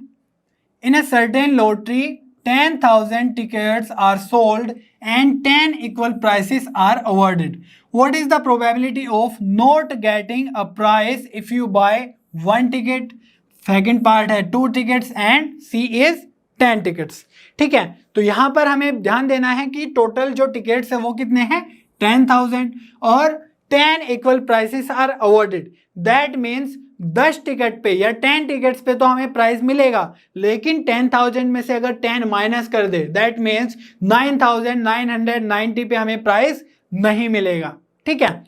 तो मैं लिख सकता हूं कि जो 10,000 है वो तो हो गए टोटल टिकट्स, है ना, टोटल टिकट्स, और यहां पर अगर मैं लिख दूं 9,990, ठीक है, 10 जिन पे प्राइस है 10 इक्वल प्राइसेस उनको हटा के तो इन पे है दैट नॉट गेटिंग प्राइसेस, है ना, इतने टिकट्स पे हमें नॉट गेटिंग प्राइसेस, प्राइस नहीं मिलेगा। तो ये दोनों ध्यान रखने कि टोटल टिकट तो इतने हैं और इतने टिकट पे प्राइस नहीं मिलेगा, ठीक है। और हमें उसी की प्रोबेबिलिटी बतानी है कि नॉट गेटिंग अ प्राइस। तो चलिए, प्राइस नहीं मिलना है उसके लिए प्रोबेबिलिटी जब उसने 1 टिकट खरीदा, ठीक है। तो अब ध्यान देना कि टोटल जो नंबर ऑफ वेज होंगे टिकट खरीदने के या टिकट चूज करने के, तो वो तो आएगा 10,000 से, है ना। तो 10,000 C1 टोटल में से उसने एक टिकट खरीदा, उसके जो नंबर ऑफ वेज है वो इतने हो गए। अब उसे टिकट नहीं मिलना है, नॉट गेटिंग, तो उसके लिए क्या होना चाहिए कि इतने में से 9,990 में से उसने वो टिकट निकाला हो, ठीक है। जो 10 है जिस पे प्राइसेस हैं उसमें से वो टिकट नहीं आया है, दैट मीन्स 9,990 C1, ठीक है। इतने में से वो टिकट आना चाहिए। तो इसको हम क्या लिख सकते हैं, C1 है तो डायरेक्टली ये कितना हो जाएगा 9,990 और ये कितना होगा 10,000, तो एक जीरो जाएगी, दैट मीन्स ये बन जाएगा 999 अपॉन 1000, ठीक है। अगर हम बी पार्ट की बात करें और इसमें वही है कि प्राइस नहीं मिलना है, दैट मीन्स हमें जो चूज करना है फेवरेबल जो फेवरेबल टिकट्स है वो तो यही है, तो इतने में से ही चूज करना है। लेकिन उसने इस बार 2 टिकट्स चूज कर लिया, ठीक है। तो इसके लिए क्या होगा, दैट 9,990 में से C2 2 टिकट्स चूज किए जिस पे प्राइस नहीं मिल रहा था, और जो टोटल नंबर ऑफ वेज होंगे वो क्या होंगे, टोटल टिकट्स में से उसने मीन्स 10,000 में से उसने 2 टिकट्स चूज करने हैं, ठीक है। तो इसको भी आप सिंपली सोल्व कर सकते हैं, बट इतना भी चलेगा, ठीक है। अगर हम सी पार्ट की बात करें तो इसमें उसने 10 टिकट्स चूज किए बट प्राइस तो उसको नहीं मिलना है, उसकी प्रोबेबिलिटी बतानी है। तो प्रोबेबिलिटी क्या हो जाएगी, वही रहेगा कि इतने में से 9,990 में से 10 टिकट्स चूज किए और टोटल नंबर ऑफ वेज कितने होंगे चूज करने के, 10,000 C10। तो इसको भी आप सोल्व कर सकते हैं, बट इतना भी चलेगा, ठीक है, नहीं तो बहुत बड़ा नंबर हो जाएगा। तो बस इस तरीके से चेक करना है। तो हमें ये चेक करना है कि प्रोबेबिलिटी किस चीज की पूछी गई है। यहाँ पर है नॉट गेटिंग अ प्राइस। अगर बोल देते हैं कि गेटिंग अ प्राइस, ठीक है, तो हमारे पास 10 टिकट्स ऐसे हैं जिसमें ऐसा था, क्या था कि गेटिंग प्राइस, तो 10 प्राइस पे हमें, है ना, 10 टिकट्स पे हमें प्राइस मिलने वाला था। तो अगर ये बोलते कि getting a prize if you buy 1 ticket, तो इसमें हो जाता 10C1, है ना, और यहाँ पर भी 10C2 या 10C10। समझ में आ रही है ना बात। लेकिन हमारे पास था नॉट गेटिंग अ प्राइस, तो उसमें है ये वाले, इतने में से हमें वो टिकट्स चूज करने थे। क्लियर है बात। चलिए बच्चों, क्वेश्चन नंबर 5 सोल्व कर लेते हैं। Out of 100 students, 2 sections of 40 and 60 are formed. If you and your friend are among the 100 students, what is the probability that A part is you both enter the same section, B part is you both enter the different section? तो यहाँ पर अगर हम first A की part की बात करें तो उसमें बोला गया कि you both enter the same section. Same section के लिए क्या मीनिंग है, यहाँ पर 2 सेक्शन है। सपोज ए सेक्शन है जिसमें 40 स्टूडेंट्स हैं और बी सेक्शन है जिसमें 60 स्टूडेंट्स हैं। तो या तो हम ए में जाएंगे या फिर बी में जाएंगे, दोनों ही केसेस पॉसिबल है, ठीक है। तो जब ए में जाएंगे तो हमें दोनों को जाना है, you and your friend means 2 students को जाना है।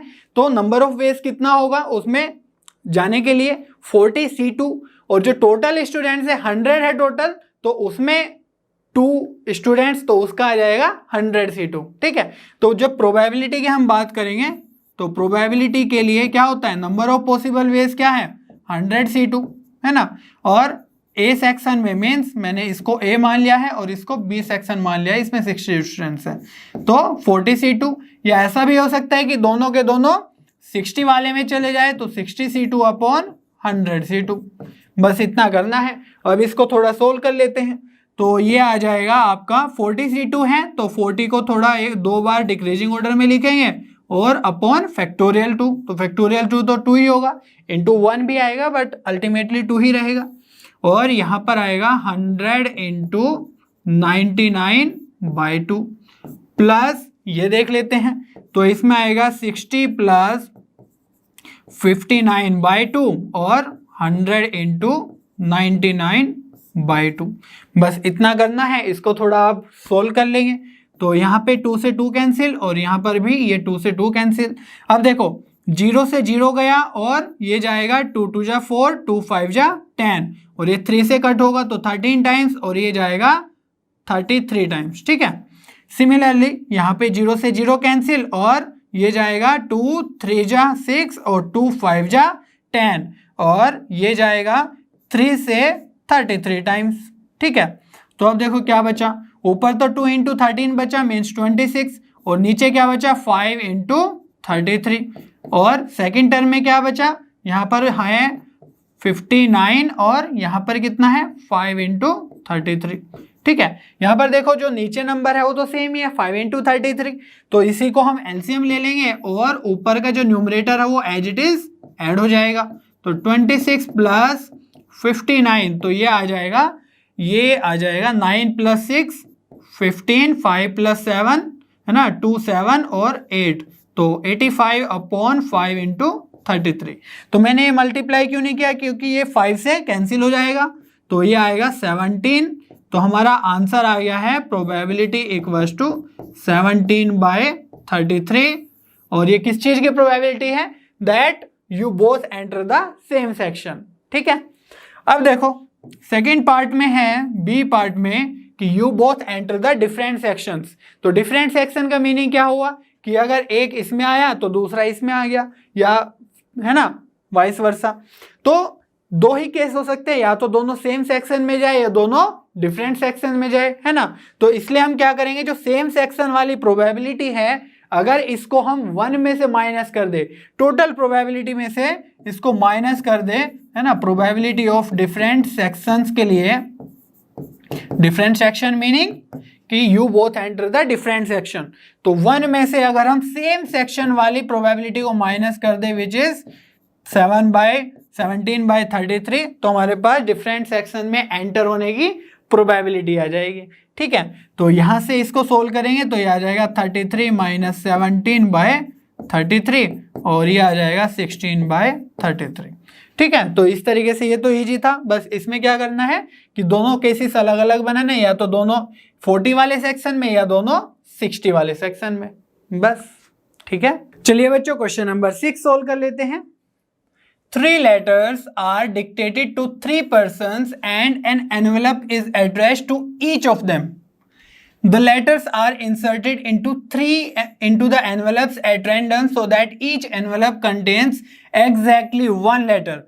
Find the probability that at least 1 letter is in its proper envelope.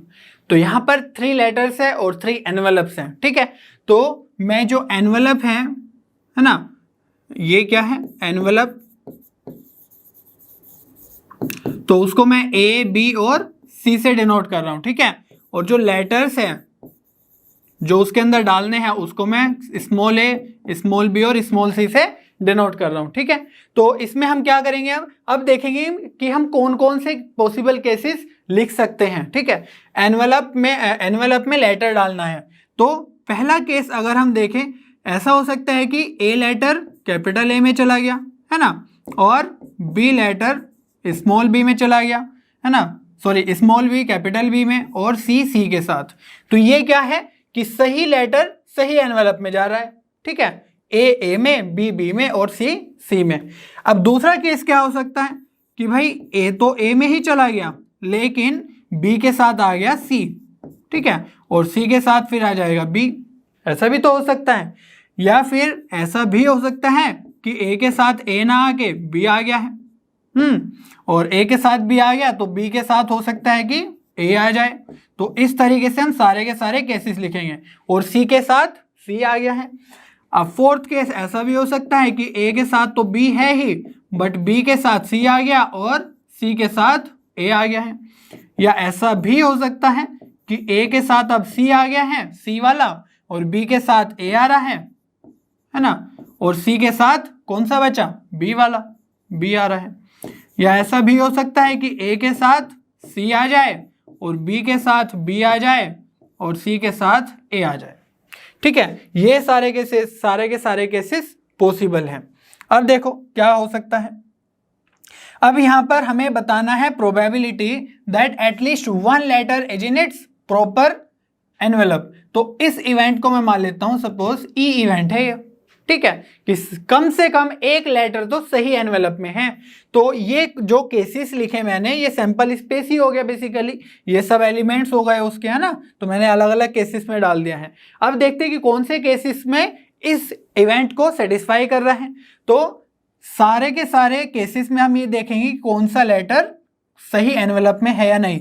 तो यहां पर अगर देखें A B B B C C, तो इसमें तो सारा क्या सारे लेटर्स जो है वो सही एनवेलप में है। और जो ये है सेकंड वाला, इसमें ए है और इसमें नहीं है सही।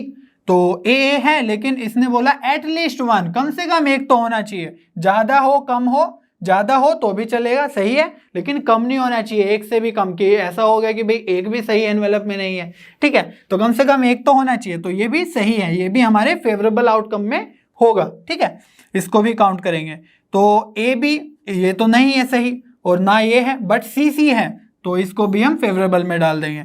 ए बी बी सी है ना, ना तो ये सही है ना ये सही है और ना ही ये सही है, तो ये फेवरेबल में नहीं होगा, करेक्ट। तो ए सी ये तो सही नहीं है, बी ए ये भी सही नहीं है, ये भी नहीं है, तो इसलिए ये भी फेवरेबल में नहीं काउंट करेंगे। ए सी सही नहीं है, बी बी हाँ ये तो सही है ना, एटलीस्ट वन तो है कम से कम। तो चलिए अब हमारे पास जो टोटल केसेस है 1 2 3 4 5 6, तो जो टोटल केसेस हैं, टोटल पॉसिबल आउटकम्स है वो कितने हो गए, 6 हो गए, है ना। वही number of elements in sample space 6। और जो हमारे फेवरेबल आउटकम्स हैं, किसके फेवरेबल, ई इवेंट के फेवरेबल, कि कम से कम एक लेटर तो इसके सही एनवेलप में है, वो कौन से हैं 1 2 3 और 4, ये वाले तो एक भी सही एनवेलप में नहीं है, तो इसलिए हम बोल देंगे कि 4 फेवरेबल हैं। तो इसलिए प्रोबेबिलिटी ऑफ ई आ जाएगा 2/3, ठीक है। तो इस तरीके से आप सारे के सारे केसेस लिख लो और फिर देख लो जो भी कंडीशन दी हुई है। अगर ये बोल देता कि at most 2 letter are in correct envelope, तो उसके अकॉर्डिंग हम देख लेते हैं, है ना। ये तो हमने हेड टेल वाले टोस वगैरह में भी सीखा है, कॉइन के टोस में, तो कर लेंगे आप। चलिए बच्चों क्वेश्चन नंबर 7 देख लेते हैं।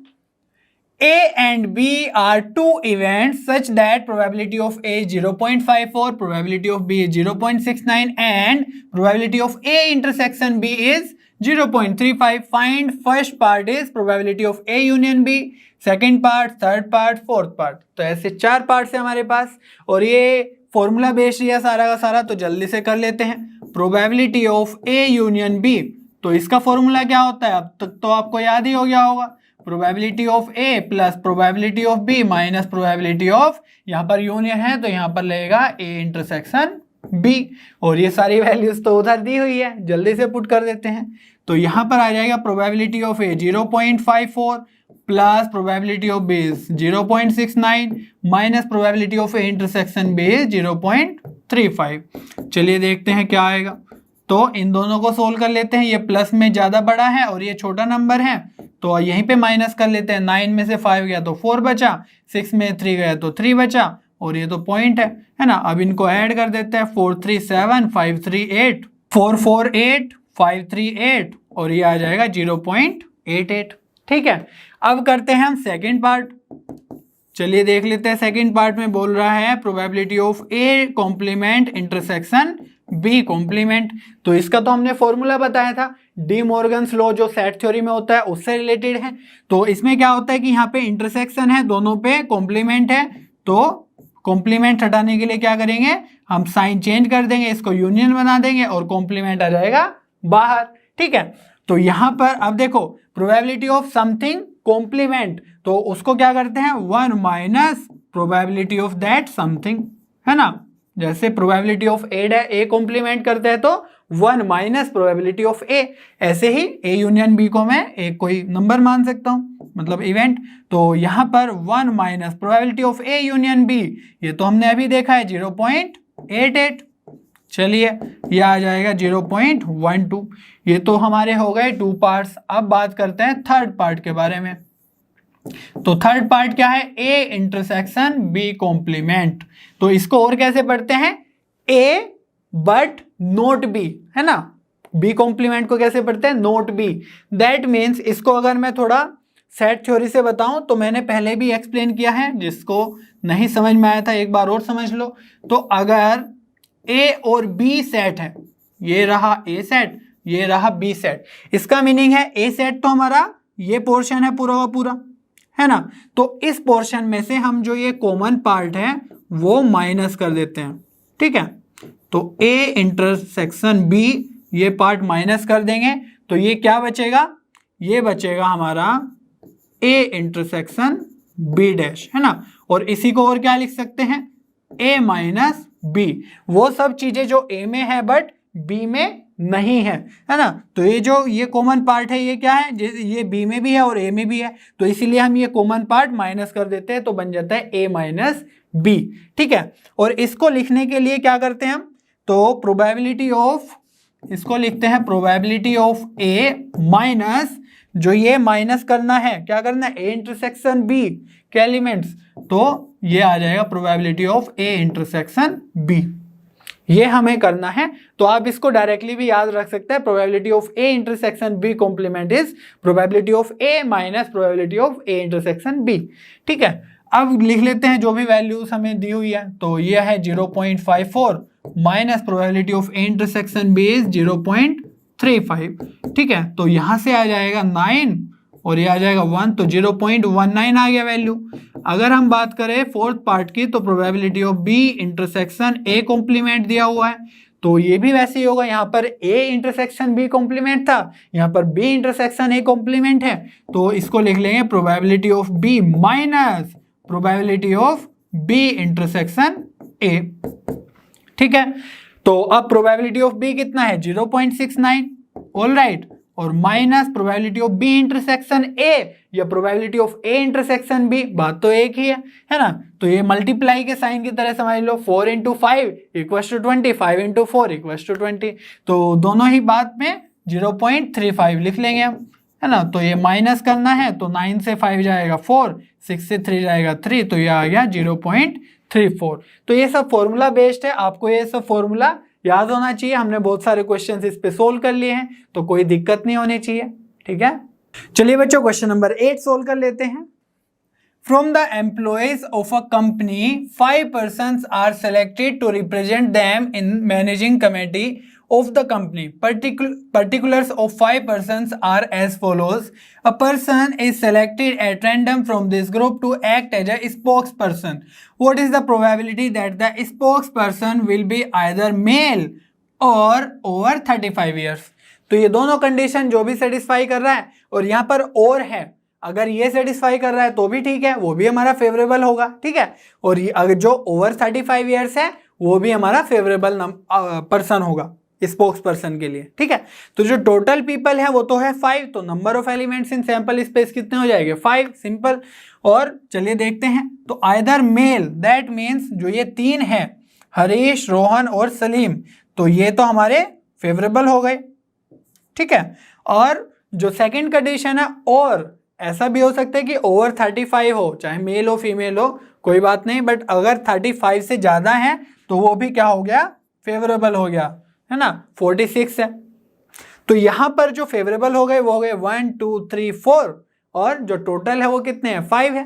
तो कितना इजी है ये, तो प्रोबेबिलिटी ऑफ आइदर मेल और ओवर 35 ईयर्स, है ना। तो क्या हो जाएगी प्रोबेबिलिटी, तो 4 तो हमारे फेवरेबल हो गए, और टोटल कितने हैं 5, तो 4/5, कितना इजी था। इसको एक और तरीका है करने का, अगर थोड़ा सा लेंथी करना है, तो वैसे इजी तो यही है। तो आइदर मेल को हम क्या कर लेंगे, एक इवेंट मान लेंगे, है ना, ए इज आइदर मेल, और जो ये है ओवर 35 ईयर्स, तो इसको एक अलग इवेंट मान लेंगे, ओवर 35 ईयर्स, है ना। और अगर इनकी हम प्रोबेबिलिटी की बात करें तो ये आ जाएगा प्रोबेबिलिटी ऑफ ए, तो क्या आएगी, आइदर मेल, दैट मीन्स ए जो इवेंट है वो तो मेल का है, तो ये आ जाएगा 1 2 3, तो इसकी प्रोबेबिलिटी आ जाएगी 3/5, और ओवर 35 ईयर्स, तो प्रोबेबिलिटी ऑफ बी कितनी आ जाएगी, देखो कितने लोग हैं 35 से ज़्यादा वाले, तो यहाँ पर तो मुझे 2 ही दिख रहे हैं, ये और ये, तो हम लिख सकते हैं इसकी प्रोबेबिलिटी 2/5 है ना, 2 people ओवर 35 ईयर्स। अब बात करते हैं, हमें चाहिएगा अगर हमें आइदर मेल और ओवर 35 ईयर्स कैलकुलेट करना है तो हमें चाहिएगा ए और बी की probability, means A either male और बी की प्रोबेबिलिटी, और इसको क्या लिखते हैं, probability of A union B. ठीक है, आप डायरेक्टली नहीं करना चाहते तो दूसरा तरीका क्या है कि इसमें फॉर्मूला लगा दो, probability of A plus probability of B minus probability of A intersection B. तो अब अगर हमें ए यूनियन बी कैलकुलेट करना है तो ए इंटरसेक्शन बी भी कैलकुलेट करो। तो A probability of A intersection B कितनी आएगी देख लेते हैं। तो ए इंटरसेक्शन मीनिंग का क्या मतलब है, मेल भी होना चाहिए। अच्छा, यहाँ पर जो ए इवेंट है वो आइदर नहीं लगा के हम बोलेंगे A is male B is over 35 years. तो यहाँ पर जो ए है मेल होना चाहिए एंड ओवर 35 ईयर्स होना चाहिए, तभी तो ए इंटरसेक्शन बी आएगा। तो मेल एंड 35 ईयर्स से अबोव, तो मेल तो ये सारे के सारे हैं बट 35 ईयर्स अबोव कौन सा है, ये सलीम है, तो ये मेल भी और 35 ईयर्स के अबोव भी है, तो इसलिए इसकी प्रोबेबिलिटी आ जाएगी 1/5 क्योंकि एक ही पर्सन ऐसा है। तो ये हो गया हमारा probability of A intersection B. अब हमें ये कैलकुलेट करना है तो यहाँ से सारी के सारी वैल्यूज पुट कर देते हैं, 3/5 प्लस 2/5 माइनस ये आ जाएगा 1/5। ठीक है, तो 3 + 2 और क्योंकि डिनोमिनेटर तो 5 ही है तो 3 + 2 - 1 तो ये आ जाएगा 4/5। तो probability of A union B is 4/5 और ए यूनियन बी क्या है, आइदर मेल और ओवर 35 ईयर्स। तो प्रोबेबिलिटी में यही है, अगर आपको क्लिक कर रही है चीजें तो बहुत शॉर्ट में भी कर सकते हैं और अगर नहीं समझ में आ रहा है तो लॉन्ग वे से भी जा सकता है, काफी टाइम लग जाएगा उसमें। ठीक है, चलिए बच्चों क्वेश्चन नंबर 9 सॉल्व कर लेते हैं। If 4-digit number greater than 5000 are randomly formed from the digits 0, 1, 3, 5 and 7, what is the probability of forming a number divisible by 5 when first part is the digits are repeated and second part is the repetition of digits is not allowed? ठीक है, तो सबसे पहले हम first part को देख लेते हैं। तो फर्स्ट पार्ट में बोला गया है द डिजिट्स आर रिपीटेड, तो आप यहाँ पर देख ही सकते हैं कि हैवीली हम परम्यूटेशन कॉम्बिनेशन यूज करने वाले हैं। ठीक है, तो हमारे पास जो टोटल डिजिट्स है जिसमें से हमें ये नंबर बनाना है, मीन्स नंबर ग्रेटर देन 5000 बनाना है, तो वो कौन कौन सी है, 0, 1, 3, 5 और 7। तो ये है हमारे पास 5 डिजिट्स। ठीक है, तो इनको हमें डिफरेंटली यूज करना है और हमें ये देखना है कि कितने ऐसे डिजिट्स बन सकती हैं और जो कि जिसकी प्रोबेबिलिटी बतानी है कि नंबर डिविजिबल बाय 5 वो भी चेक करेंगे कि कितनी ऐसी बन सकती हैं। तो दोनों चीजें देखेंगे और फिर हम प्रोबेबिलिटी कैलकुलेट कर लेंगे। चलिए सबसे पहले देखते हैं कि टोटल नंबर ऑफ डिजिट्स कितनी बन सकती है ना, कितनी टोटल नंबर ऑफ डिजिट्स बन सकती हैं। तो उसके लिए क्या है, सबसे इजी जो मेथड है वो तो मैं बॉक्स मेथड यूज करता हूं, है ना। इसमें हम क्या बनाएंगे, हमें पता है ग्रेटर देन 5000 बतानी है, 4 डिजिट नंबर्स बनाना है, तो इसलिए इसमें 4 बॉक्सेस बना लो। ठीक है, अब हमें पता है कि 4 डिजिट्स होंगी तो उसमें 4 प्लेसेस होंगे, यूनिट, 10, 1000 एंड 10,000 प्लेस होंगे। ठीक है, और ये भी क्या है, 4 डिजिट नंबर है 5000, तो इससे बड़ा ही चाहिए। दैट मीन्स जो ये हमारे डिजिट्स है 5 डिजिट्स हैं, तो इसमें से अगर हम इस प्लेस की बात करें तो सबसे पहले हम क्या देखते हैं, जिस पे ज्यादा कंडीशन लगी हुई है ना उसको हम पहले देखते हैं कि कितने नंबर ऑफ वेज है, कितने डिजिट से हम उसको फिल कर सकते हैं। और सबसे इंपॉर्टेंट बात है कि डिजिट्स आर रिपीटेड। तो रिपीटेड का मीनिंग होता है कि हम अगर 5 एक बार यूज कर लिया हमने, है ना, 5 यहां पर यूज कर लिया तो यहां पर भी यूज कर सकते हैं, यहां पर भी यूज कर सकते हैं। समझ में आ रही है बात, तो ये है डिजिट्स रिपीट कर सकते हैं। ठीक है, तो फर्स्ट जो ये प्लेस है 10,000 वाला, तो अगर हमें 5000 से ज्यादा बड़ा नंबर चाहिए तो उसके लिए इनमें से कौन कौन से डिजिट्स एप्लीकेबल हैं, है ना। अगर हमने 0 पुट कर दिया तो ये तो 3 डिजिट नंबर ही बन जाएगा, करेक्ट, तो 5000 से बड़ा नहीं बनेगा। और अगर हमने 1 पुट कर दिया तो 1000 के आसपास ही कुछ रहेगा नंबर, 3 पुट कर दिया तो भी छोटा ही रहेगा। तो हम देख पा रहे हैं कि 5000 से अगर बड़ा नंबर चाहिए तो यहां पर या तो 5 आए या 7 आए। इस प्लेस पे। समझ में आ रही है बात? तो यहाँ पर इसलिए हम लिखते हैं 2 नंबर। 2 नंबर मीनिंग कि यहाँ पर या तो 5 डाल सकते हैं या 7 डाल सकते हैं। तो इसमें हम वो लिखेंगे कितने नंबर ऑफ डिजिट्स हम इस पोजीशन पे पुट कर सकते हैं। समझ में आया? तो यहाँ पर इसमें हम डाल सकते हैं या तो 5 या 7। तो इसलिए 2 डिजिट्स हम यहाँ पर डाल सकते हैं to get greater number than 5000। अब ये जो प्लेस है इसमें अगर हमारा कोई 5 या 7 आ गया तो आगे क्या आ रहा है उससे फर्क ही नहीं पड़ेगा, क्योंकि अगर हमारा 1 भी आ गया यहाँ पे तो 5100 समथिंग हो जाएगा, तो अल्टीमेटली 5000 से ज़्यादा ही होगा। तो इसलिए हम बोल सकते हैं कि हम कोई भी नंबर डाल दें यहाँ पर तो वो एप्लीकेबल होगा या सही रहेगा। तो हम पाँचों के पाँचों नंबर्स यहाँ पर डाल सकते हैं। सिमिलरली जो ये पोजीशन है 10th, इसमें भी हम पाँचों के पाँचों डाल सकते हैं और यूनिट प्लेस पे भी पाँचों के पाँचों डाल सकते हैं। समझ में आ गया इतना? अब देखो यहाँ पर एक स्पेशल केस अराइज हो रहा है कि सपोज यहाँ पर हमारा आ गया 5, है ना, और यहाँ पर आ गया हमारा, क्योंकि हमने बोला पांचों डाल सकते हैं, दैट मीन्स 0 भी डाल सकते हैं। तो एक केस आ जाएगा कि यहाँ पर भी 0 और इसमें भी 0 और इसमें भी 0। तो एक नंबर हमारा ऐसा बनेगा 5000 इन ऑल दीज नंबर्स।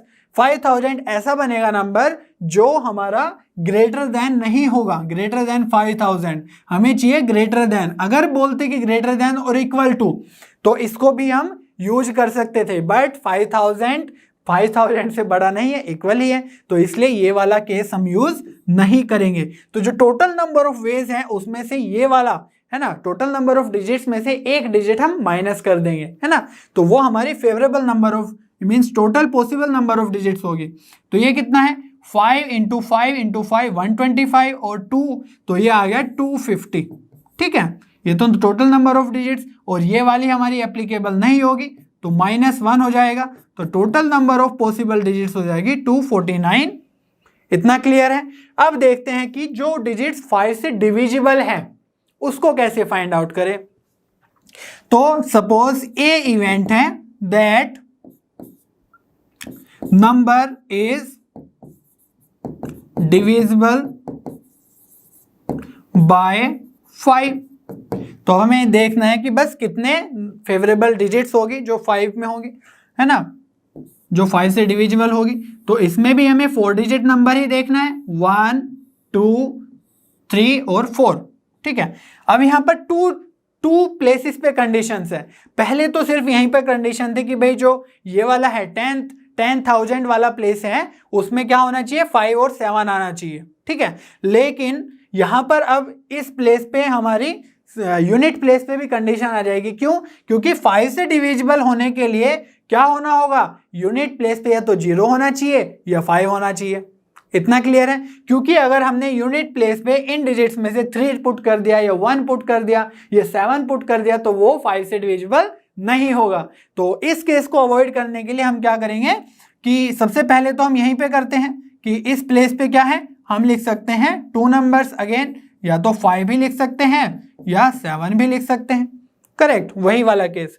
लेकिन अगर हम यूनिट प्लेस की बात करें और यहाँ पर डिजिट्स रिपीटेड हैं तो एक बार अगर यहाँ पर 5 आ गया तो यहाँ पर भी 5 आ सकता है, कोई प्रॉब्लम नहीं है उसमें। ठीक है, तो यहाँ पर आने के लिए या तो 5 आए या फिर 0 आए, तो इसलिए यहाँ पर भी हम क्या करेंगे 2 डिजिट से लिख सकते हैं, या तो यहाँ पर 5 आए या 0 आए।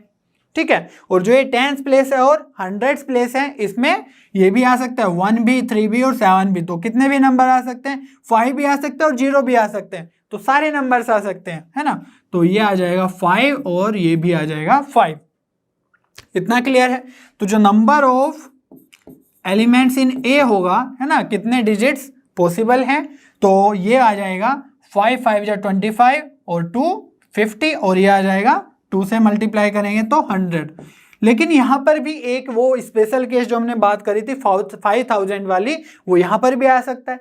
कैसे आ सकता है? क्योंकि यहाँ पर हमने बोला कि यहाँ पर 5 और 7 आ सकता है। सपोज यहाँ पर 5 ही आ गया एक स्पेशल डिजिट में, और यहाँ पर भी हम पांचों नंबर डाल सकते हैं। सपोज 0 आ गया, यहाँ पर भी 0 आ गया, और यहाँ पे जो यूनिट प्लेस है वहाँ पर भी हमने बोला कि 5 डाल सकते हैं हम, ताकि वो डिविजिबल हो जाए।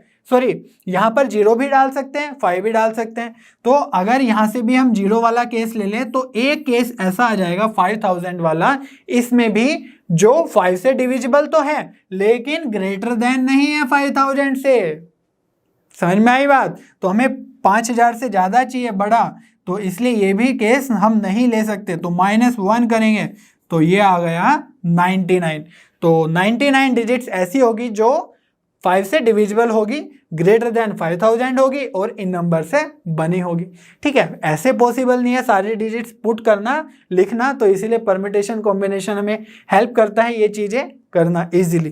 ठीक है, तो इसीलिए अब हम क्या करेंगे, प्रोबेबिलिटी कैलकुलेट करेंगे ऑफ नंबर डिविजिबल बाय 5। ठीक है, तो प्रोबेबिलिटी ऑफ ए क्या हो जाएगा, फेवरेबल तो 99 डिजिट्स हैं जो 5 से डिविजिबल हैं, और जो टोटल नंबर ऑफ डिजिट्स है इन कंडीशन को लेके वो कितनी है 249। तो इसको हम 3 से डिवाइड कर सकते हैं तो ये आ जाएगा 33, और नीचे 3 से डिवाइड करेंगे तो ये आ जाएगा 83। ठीक है, तो प्रोबेबिलिटी ऑफ ए आ गई 33/83। ठीक है, और इसमें क्या था, व्हेन डिजिट्स आर रिपीटेड। तो चलिए अब सेकंड पार्ट देख लेते हैं। सेकंड पार्ट में बोल रहा है the repetition of digits is not allowed. अब रिपीटेशन अलाउड ही नहीं है, ये तो और भी ज़्यादा इंटरेस्टिंग हो गया है। ठीक है, तो इसमें देखते हैं। तो सबसे पहले हम वही देखेंगे कि टोटल नंबर ऑफ डिजिट्स कितनी होगी, है ना, टोटल नंबर ऑफ डिजिट्स। तो सब कुछ वही है, बस हमें डिजिट्स को रिपीट नहीं करना है। उसको देखेंगे हम कैसे वो करते हैं कि डिजिट्स रिपीट ना हो। तो ये आ गया हमारा 4 डिजिट। ठीक है, तो इसमें total number of digits find out करना है, मीन्स जो डिविजिबल करते थे 5 का वो अभी केस नहीं है। ठीक है, तो मीन्स में total number of digits find out कर रहे हैं। तो यहाँ पर देखो इस पोजीशन पे हम वही 5000 से बड़ा चाहिए, तो इसलिए 5 और 7 लिख सकते हैं, तो इसलिए यहाँ पर आ सकते हैं 2 डिजिट्स। ठीक है, अब हम बात करते हैं कि डिजिट्स अलाउड नहीं होने चाहिए। ठीक है, तो डिजिट्स अलाउड रिपीट नहीं होने चाहिए, इसका मतलब है कि अगर हमने यहाँ पर 5 डाल दिया तो यहाँ पर 5 नहीं आएगा, ना यहाँ आएगा ना यहाँ आएगा। समझ में आ रही है बात? यहाँ पर अगर 7 डाल दिया तो ना यहाँ पर आएगा 7, ना यहाँ पर आएगा और ना ही यहाँ पर आएगा। तो इसके लिए हम क्या करते हैं, हम बोलते हैं कि भाई एक डिजिट तो हमारी यहाँ पर आ चुकी है, तो आउट ऑफ 5 डिजिट्स एक डिजिट हम यहाँ पर पुट कर चुके हैं। ठीक है, तो अब हमारे पास बची 4 डिजिट्स। ठीक है, अब आप सोचोगे कि 4 डिजिट्स हैं तो यहाँ पर कुछ भी आ सकता है, 0 1 3 और 5 7। अब ये तो आप सोचोगे कि 5 7 तो यहाँ पर आ गया, नहीं, एट वन टाइम या तो 5 आएगा या 7 आएगा। तो कोई ना कोई एक डिजिट, अगर 7 आ गया तो फिर भी 4 डिजिट बचेगी यहाँ के लिए, है ना, और अगर 5 आ गया तो भी यहाँ पर 4 डिजिट्स बचेगी। समझ में आ रही है बात? अब हमने 4 डिजिट यहाँ पर पुट कर दी, अब कितनी बची, 1 डिजिट हम 2 डिजिट्स हम पुट कर चुके हैं, यहाँ पर और एक यहाँ पर। अब कितनी टोटल डिजिट्स बची, अब बची हमारी 3। तो इसलिए हम इस पोजीशन पे 10th पोजीशन पे लिख सकते हैं 3, और यहाँ पर लिख सकते हैं कि 2 डिजिट्स आ सकती है। इसको जरूरी नहीं है कि यहाँ पर 4 ही लिखे, 4 यहाँ पर भी लिख सकते हैं, 3 यहाँ पर भी, लेकिन हमें पता है कि अब कितने डिजिट्स यूज हो चुकी, जितनी हो चुकी उसको हटा के जो बची उतना ही लिखेंगे। ठीक है, तो यहाँ पर जो नंबर ऑफ वेज हैं वो कितने हो गए, 4 3 जा 12, 12 2 जा 24 और 12 ये हो जाएगा 48। ठीक है, अब देखो यहाँ पर जो केस बन रहा था 5000 वाला लास्ट टाइम में, तो यहाँ पर नहीं बनेगा। क्यों नहीं बनेगा वो मैं बता देता हूँ, क्योंकि अगर यहाँ पर सपोज आ गया 5, है ना, हम 5 या 7 में से पुट कर सकते हैं, सपोज 5 आ गया और इस पोजीशन पे हम डाल सकते हैं 4 में से, तो यहाँ पर 0 1 3 7 कुछ भी डाल सकते हैं, है ना। तो 5 और 0 हमने पुट कर दिया, लेकिन अब क्या हुआ, हमें बोल दिया गया कि डिजिट रिपीट नहीं होने चाहिए, तो इसलिए हम यहाँ पर 0 अगेन पुट नहीं कर सकते हैं, तो इसलिए एक ही बार 0 यूज करेंगे, है ना। तो इसलिए हमारा जो 0 0 वाला केस था पहले बन रहा था, सॉरी ये तो 50,000 हो गया, तो 5,000 वाला जो केस बन रहा था वो अब नहीं बनेगा, क्योंकि 0 को हम रिपीट नहीं कर रहे हैं। ठीक है, तो इसलिए नंबर ऑफ वेज हमारा नंबर ऑफ डिजिट्स 48 ही रहेगा। अब अगेन जो हमारा ए इवेंट है या ए सेट है, जैसे भी आप बोलो, तो वो क्या है, नंबर डिविजिबल बाय 5। तो अब हमें वो नंबर्स चेक करने हैं कितने डिजिट्स होंगे, कितने नंबर्स होंगे जो डिविजिबल होंगे 5 से। ठीक है, यहां पर थोड़ा सा इंटरेस्टिंग केस है, क्योंकि अब देखो ये तो हो गई हमारी 5 डिजिट्स 4 डिजिट्स। अगर हम क्या करें कि हम सोच ले कि यहाँ पर 5 और 7 आ सकते हैं और हमें 5 से डिवाइड भी करना है और डिजिट रिपीट भी नहीं होने चाहिए, ठीक है, तो यहाँ पर भी हमारा 5 आ सकता है और यहाँ पर भी 5 आ सकता है। समझ में आ रही है बात? लास्ट में भी तो हो सकता है कि 5 आ जाए और ऊपर भी, तो इसलिए हम डिफरेंट केस बनाएंगे। तो यहाँ पर जो फर्स्ट ये 10th वाला प्लेस है, इस 10,000 वाला, इसमें क्या आ सकता है 5 और 7, यहाँ पे हमने देखा, तो इसलिए हम इंडिविजुअली रखेंगे यहाँ पर 5 और यहाँ पर 7, ठीक है। तो इसलिए हम बोल देंगे कि यहाँ पर 1 ही डिजिट आएगी, या तो 1 या 7, और ये डिफरेंट केस है, ऐसा भी हो सकता है और ऐसा भी हो सकता है कि 7 से स्टार्ट हो रहा, तो इसलिए हम उनको ऐड कर देंगे नंबर ऑफ डिजिट्स को, ठीक है। अब देखो 5 के केस में जब हमारा यहाँ पर 5 आ गया है, तो सेकंड जो कंस्ट्रेंट है, सेकंड कंस्ट्रेंट क्या है कि वो डिविजिबल होना चाहिए 5 से, करेक्ट। तो 2 कंस्ट्रेंट्स है, एक तो यहाँ पर 5 या 7 आना चाहिए, तो हमने अलग अलग केस बना लिए, और एक कंस्ट्रेंट है कि 5 से डिविजिबल होना चाहिए। तो यहाँ पर अब देखो यहाँ पर 5 आ गया है, तो यहाँ पर 5 नहीं आ सकता है। समझ में आ रही है बात?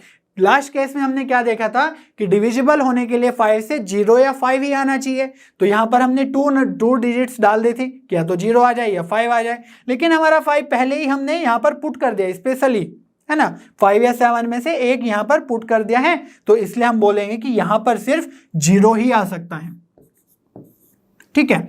इसीलिए मैंने सेपरेटली किया ताकि हम यहाँ पर अलग से दिखा सके कि यहाँ पर अगर 5 आ गया है तो यहाँ पर सिर्फ 0 ही आएगा, तो यहाँ पर भी इसलिए 1 ही डिजिट आएगी। समझ में आई बात?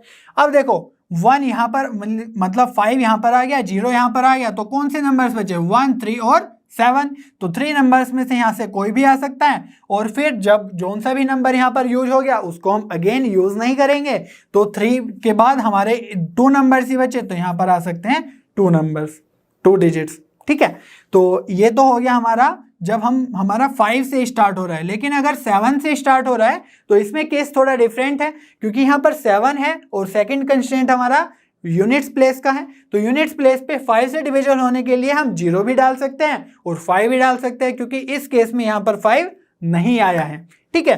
तो इसलिए इसको हम डिफरेंटली सोल्व कर रहे हैं, 5 और 7 को अलग अलग। तो यहाँ पर डाल सकते हैं 2 डिजिट्स, तो यहाँ पर आ सकता है 5 भी आ सकता है और 0 भी आ सकता है, तो 2 डिजिट्स यहाँ पर आ सकती है।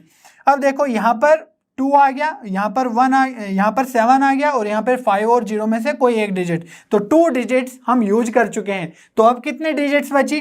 3 डिजिट्स बचेगी, तो 3, और यहाँ पर कितनी बचेगी? 2 बचेगी। तो ये जो केस आए यहाँ पर डिजिट्स आए, नंबर ऑफ डिजिट्स, और यहाँ पर जितने आए उनको हम ऐड कर देंगे। तो यहाँ पर कितनी आई देखो, 3 × 2 6, और यहाँ पर कितनी आई 3 × 2 × 2, तो ये आ गई 12, है ना। तो हम क्या करेंगे, अगर हमें नंबर ऑफ डिजिट्स बतानी है when number is divisible by a, तो वो आ जाएगी 6 + 12 मीन्स 18 डिजिट्स आएगी टोटल, करेक्ट। तो यहाँ पर अगर हम प्रोबेबिलिटी ऑफ a बताएं when the digits are not allowed to repeat, तो यहाँ पर आ जाएगा 18 अपॉन, और टोटल डिजिट्स कितनी थी 48, तो यहाँ पर 6 से डिवाइड कर देंगे, तो 6 × 3 = 18 और 6 × 8 = 48, तो प्रोबेबिलिटी ऑफ a आ गया हमारा 3/8। ऐसा करना है, तो बहुत ही टिपिकल है, लेकिन अगर आप स्टेप बाय स्टेप सोचें, है ना, ये यहाँ पर डिफरेंट केस बनाना है, ये भी अगर आप सोच पाए तो आप इजीली क्वेश्चन कर सकते हैं, ठीक है। चलिए बच्चों क्वेश्चन नंबर 10 सोल्व कर लेते हैं। The number lock of a suitcase has 4 wheels each labelled with 10 digits that is from 0 to 9. The lock opens with a sequence of 4 digits with no repeats. What is the probability of a person getting the right sequence to open the suitcase? तो यहाँ पर देखो 4 wheels है ना, तो उनको चाहिए 4 digits, तो 4 डिजिट्स चाहिए, तो हम चलिए बना लेते हैं, ये हो गई हमारी 4 डिजिट्स, ठीक है। और कौन कौन से नंबर्स हैं? हर एक व्हील पे 0 to 9 लिखे हुए हैं, मीन्स हम 10 डिजिट्स यूज कर सकते हैं, 0 1 2 3 4 5 6 7 8 9 तक, है ना। तो 10 डिजिट्स आ सकती है, और यहाँ पर ये भी है कि रिपीट नहीं होना चाहिए, ठीक है। तो टोटल नंबर ऑफ सीक्वेंस कितने आ सकते हैं ऐसे? टोटल नंबर ऑफ सीक्वेंस या टोटल नंबर ऑफ डिजिट्स, है ना। टोटल नंबर ऑफ डिजिट्स कितनी बन सकती है 4 व्हील्स पे, तो वो देख लेते हैं। तो पहले में तो वो डाल सकता है 10 डिजिट्स, है ना, और फिर बोला गया है कि रिपीट नहीं करना है वो डिजिट, ठीक है। तो यहाँ पर आ जाएगा सेकंड प्लेस पे, एक डिजिट तो यूज कर ली तो यहाँ पर बचेगी 9, फिर एक डिजिट यूज कर ली तो 8, और फिर एक डिजिट यूज कर ली तो 7। या ऐसा भी कर सकते हैं कि जब हम नो रिपीट की बात करते हैं और 4 नंबर्स हमें चाहिए आउट ऑफ 10 डिजिट्स, तो है ना, तो इसको लिख सकते हैं 10p4। तो 10p4 क्या होता है, फैक्टोरियल 10 अपॉन फैक्टोरियल 6 10 माइनस 4, तो फैक्टोरियल 6। तो यहाँ पर अगर आप इसको लिखेंगे तो यह आ जाएगा 10 इंटू 9 इंटू 8 इंटू 7, और फैक्टोरियल 6 के बाद तो हम एक्सपेंड नहीं करेंगे, तो ये भी फैक्टोरियल 6, तो ये आ जाएगा। तो वही बात है 10 इंटू 9 इंटू 8 इंटू 7, ठीक है। इसमें कोई भी कंडीशन नहीं है कि भाई हमें नंबर ही बनाना है। नंबर में क्या होता है कि हमें यूनिट्स प्लेस और इस पे जो लास्ट डिजिट होती है उस पे ध्यान रखना होता है कि किससे बड़ा किससे छोटा नंबर बनाना है। तो यहाँ पर अगर 0 भी आ गया है, 0 to 9 नंबर डिजिट्स है ना, तो अगर 0 भी आ गया तो भी चलेगा, ठीक है, बस रिपीट नहीं होना चाहिए, वो बात है। तो 10p4 लिखो या फिर ऐसे लिख दो, सेम बात है ना। तो ये आ जाएगा हमारा 10 इंटू 9 इंटू 8 इंटू 7।